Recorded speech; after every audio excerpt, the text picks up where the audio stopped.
What a world. I don't want to jump. I'm not by any means taking the steering wheel here, Nate. But one player that you mentioned, not in the top five, top six context, but Aaron Jones.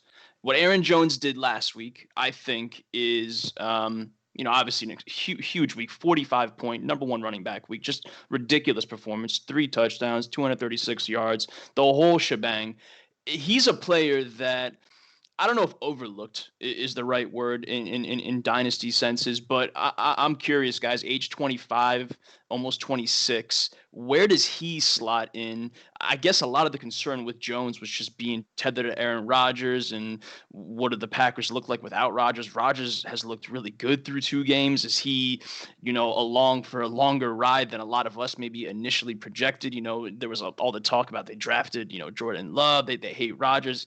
Rodgers is looking good. If he stays healthy, how long does he play? I imagine that only helps Aaron Jones' volume. I mean, maybe I'm a bit higher on Jones, but how? I guess the question for you guys: how high for Aaron Jones? I guess going forward. So, all right, I'll jump on this one. So here's my take on Aaron Jones. We've talked about this before too. Aaron Jones would be ranked a lot higher if the Green Bay Packers had extended him. It's the reason why Aaron Jones was going so much later in dynasty startups than Austin Eckler, than Derrick Henry, than Kenyon Drake, than name a running back. He was falling behind all of these players. And we look at him this year, and he's even more efficient this year than he was last year, which is shocking because last year he had a 62.6% snap share. This year in 2020, he's averaging almost 10 more points per game, 49.6% snap share. It's insanity how efficient this guy actually is.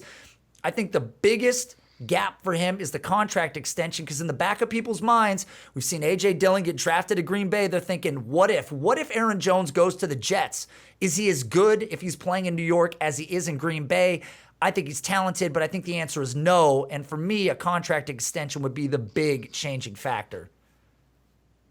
Well, number one, shout out to Matt Patricia, because he saw Devontae Adams had 41 PPR fantasy points in week 1, and he said, not this week, buddy.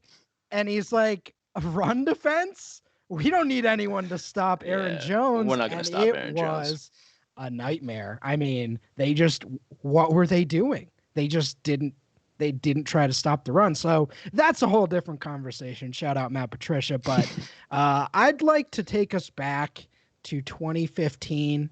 A young Russell Clay tweeting into the wilderness about Aaron Jones and about his efficiency at UTEP. And then out of nowhere, a man mentions him. It's Aaron Jones, gives Russ Clay a follow, and that's how it goes from there. And then he went in the 5th round of the NFL draft, and I've been rooting against him ever since. So how about that?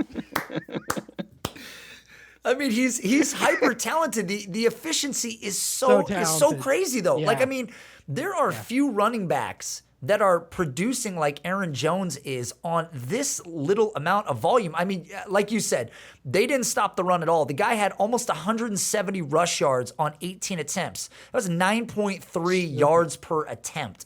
It's ridiculous. So, Ryan, I mean, I'm curious what you think here in terms of your rank, but I struggle to move Aaron Jones ahead of the guys that I personally kind of mentioned in the front there, despite the fact that he's been relatively durable. He's high volume in this offense. The efficiency is there. But the question to you is the contract the reason, or is there another reason why Aaron Jones is kind of being underappreciated?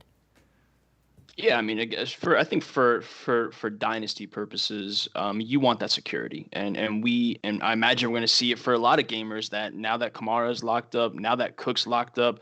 I'm curious with Kamara, especially because we've seen Drew Brees through 2 games look not very good. So that story is going to come to a close very, very quickly, and that was kind of the holdup with a lot of the Kamara stockholders was what happens post Brees, and now with the contract, I'm curious to see how many kind of throw that out the window and just figure he's paid, he's locked in, he's talented, we're gonna run with it regardless. I guess the story could be somewhat similar for Aaron Jones. Aaron Rodgers hasn't hit that cliff. We don't think yet. He's not playing like a Drew Brees right now. So yeah, I mean, I think to answer your question, having a contract would certainly help things along. I'm always going to be a little bit higher than consensus on someone like Aaron Jones. I'm just such a believer in the talent. We saw the ridiculous sideline grab going up, mossing a defender last week, and he just does everything so well. His profile is so well rounded. He's kind of, Josh Jacobs-esque, maybe not obviously as big, as much of a bully, but just does everything so well. And yeah, I think you pay him, you show that commitment long term, and he's going to certainly jump up boards.